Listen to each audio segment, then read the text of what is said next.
gabdhaha Soomaaliyeed guduudan quruxda badan gudbiyo wagacaaladeen guduudan quruxda badan gudbiyo wagacaaladeen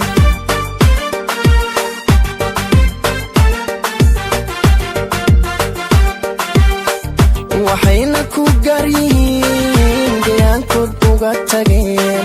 waxayna ku garyihiin deegaankood uga tageen garashada hidaha iyo dhaqashada gaarinimo garceelisna aan lahayn hoy hoy garceelisna aan lahayn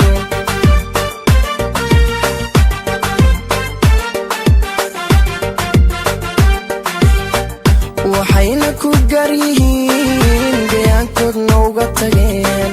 waxayna ku garyihiin deegaankood uga tageen garashada hidaha iyo dhaqashada gaarinimo garceelisna aan lahayn garceelisna aan lahayn